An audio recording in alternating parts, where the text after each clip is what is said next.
नमस्कार दर्शकों, खबरनवीस में आपका स्वागत है। अगर आपने खबरनवीस को सब्सक्राइब नहीं किया है तो इसे जरूर सब्सक्राइब करें और लेटेस्ट खबरों और अपडेट्स के लिए बेल आइकॉन को भी जरूर दबाएं। अखिलेश यादव जी की अपरिपक्वता। टिकट बंटवारे में सुबह देंगे बिंद को, 12 बजे दिए मौर्या जी को, संझा को दे दिए पंडित जी को। दू जाती तो खुद नाराज हो गई तो जीतेगा कैसे बेचारा। प्रॉपर मुख्यमंत्री जी से हम इस बात से संतुष्ट हैं कि मेहनत बहुत करते हैं। दूसरा कि जो गुंडागर्दी समाजवादी पार्टी की सरकार में हुआ करती थी, अवैध जमीनों पे कब्जा कर लेना, मारपीट कर लेना, थाने से लोगों को छुड़ा ले जाना, जो उस सरकार में थी वो चीज़ इस सरकार में नहीं है। सुना आपने, ये ही सुहेलदेव भारतीय समाज पार्टी के नेता और पूर्व मंत्री ओम प्रकाश राजभर, जो आज गाजीपुर के सैदपुर में प्रतिष्ठित कारोबारी रमाशंकर सिंह उर्फ काटू सिंह के यहाँ उनके भतीजे और बहुजन समाज पार्टी के प्रत्याशी रहे डॉक्टर मुकेश सिंह के वैवाहिक वर्षगांठ के निजी कार्यक्रम में पहुंचे हुए थे। इस दौरान पत्रकारों से राजनीतिक चर्चा के दौरान उन्होंने सपा मुखिया को राजनीति में अपरिपक्व बताया, तो वहीं यूपी में भारतीय जनता पार्टी के मुख्यमंत्री योगी आदित्यनाथ के कार्यों की सराहना करते हुए क्या कहा, आइए सुनते हैं पूरी बात। ये बाई इलेक्शन सत्ता पक्ष का होता है, रियल चुनाव विपक्ष जीत पाता है जहां उसका बहुत क्रेज होता है, बहुत वोट होता है। नहीं तो आपने देखा कि जितने भी चुनाव अब तक हुए हैं सब सत्ता पक्ष जीता है। बीते विधानसभा चुनाव में अब तन मन धन से समाजवादी पार्टी के साथ रहा, उनकी सरकार बनवाने में कोई कसर नहीं छोड़ी, लेकिन सरकार नहीं बनी, क्या कारण रहा? अखिलेश यादव जी की अपरिपक्वता। टिकट बंटवारे में सुबह देंगे बिंद को, 12 बजे दिए मौर्या जी को, संझा को दे दिए पंडित जी को। दू जाती तो खुद नाराज हो गई तो जीतेगा कैसे बेचारा। तो ऐसे सैकड़ों सीट तो इस तरह वो हार गए टिकट बंटवारे में। और अपने सहयोगियों की बात न मानना, सहयोगियों का सहयोग न लेना, ये सबसे बड़ा कारण रहा है। मैनपुरी लोकसभा में आपके पार्टी के उम्मीदवार का पर्चा खारिज हो गया, आप किसके साथ हैं? हम किसी के साथ नहीं हैं। पर्चा हमारा खारिज हुआ, उसके बाद हमारे लोग स्वतंत्र हैं। अब वो अपनी मर्जी से जहाँ मर्जी हो। तो अपने कार्यकर्ताओं को कुछ दिशा निर्देश देंगे? कोई दिशा निर्देश नहीं है, उनके स्व विवेक पर छोड़ दिया है। क्या लग रहा है आपको? अब हम वहाँ गए ही नहीं तो क्या लगा। हम तो चुनाव की तैयारी में लगे थे।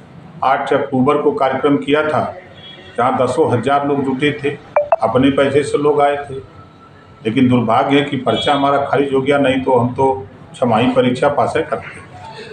तमाम अटकलें लगाई जा रही हैं कि अब बार बार करोड़ बदलते, इसका क्या प्रभाव पड़ेगा कार्यकर्ताओं पर?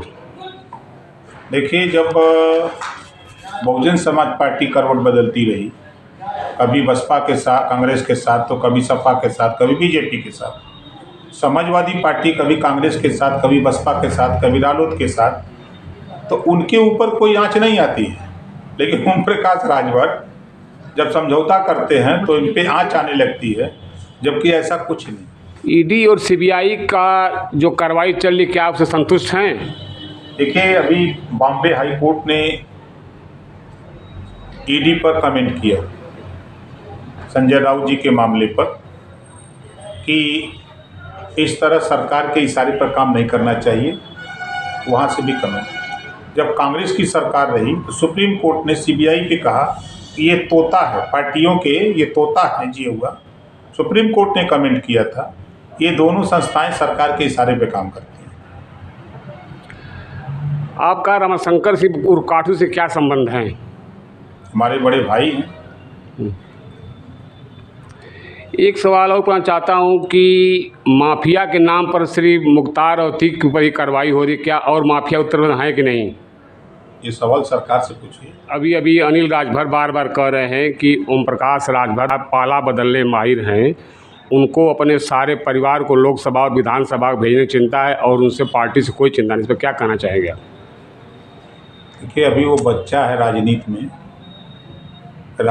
में अभी वो बच्चा है और अभी उसको राजनीति सीखना है। वो जिसे एक कहावत है कि एक साइकिल चोर दूसरे को साइकिलें चोर समझता है। कभी मिल जाए आपसे तो पूछिएगा कि सबसे पहले आप किस पार्टी में थे। समाजवादी पार्टी, फिर उसके बाद अमर सिंह जी के साथ गए, फिर उसके बाद कांग्रेस में गए, फिर उसके बाद हाथ पांव मारे, बसपा में नहीं लगा तो फिर बीजेपी में गए। इसी से हम कहते हैं जो साइकिल चोर होता है ना, दूसरे को साइकिल चोर समझता है। आगामी लोकसभा चुनाव में आप किधर रहेंगे? जनता के बीच में हैं, अभी आपके सामने हैं। नहीं, सवाल अपना नहीं, आप किस पार्टी से गठबंधन करेंगे या अकेले चुनाव लड़ेंगे? नहीं, देखिए, देश की बड़ी पार्टी भारतीय जनता पार्टी सत्ता में है। देश में भी वो अकेले सरकार बनाने की स्थिति में नहीं है।